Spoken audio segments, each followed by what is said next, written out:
Hello sa inyong lahat, magandang buhay.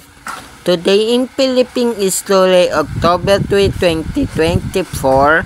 So, explain ko lang dito, ipaliwanag ko sa inyo yung actually matindi na yung eksena sa pulang araw sa GMA Network tuwing 8 o'clock PM Monday to Friday only.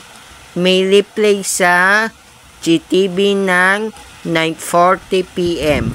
Okay. So, paano nagsimula itong ikadalawang digmaan pandaigdig sa Pilipinas?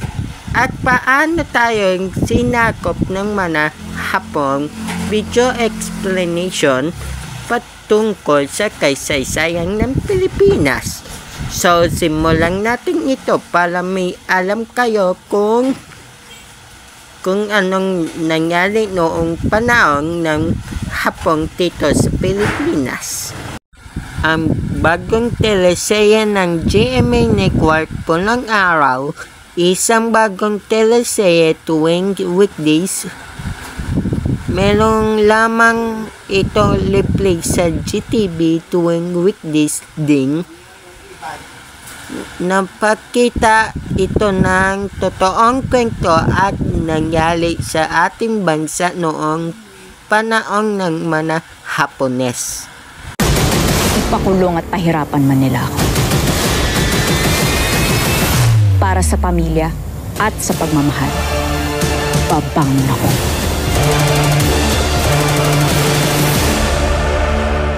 Okay, magsimulan na tayo. Para sa kaalaman nyo ito, ang ikadalawang digmaan pandaigdig sa Pilipinas ay isang mahalagang bahagi ng kaysaysayan ng bansa. Okay, noong 1941 nagsimula ang digmaan noong December 8, 1941 na sa lakayin ng Imperyo Hapon ang Pilipinas. Next, labanan sa Bataan at Coleador. Ang mga Pilipino at Amerikano ay nagtanggol sa Bataan at Coleador, nulit napilitang sumuko noong Abril 9, 1942. Ang araw ng kagitinang o 4 of Bataan ay isang mahalagang araw sa kaysaysayan ng Pilipinas. Ginugunita natin ito tuwing Abril 9 bilang pag-alala sa pagsuko ng mga Pilipino at Amerikano sa mga Hapon sa Bataan noong Abril 9, 1942. Kaya ganun ang mahalaga sa ating ito, ang araw na ito. Okay?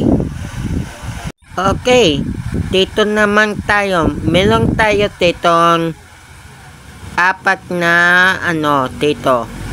Pag-ibig, pangarap, pamilya, at pagkakaibigan. Unahin natin ang pag-ibig. Basahin nyo na lang ito sa screen natin. Okay?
hanggang dito na lang yung video explanation. Maraming salamat sa pagkikinig.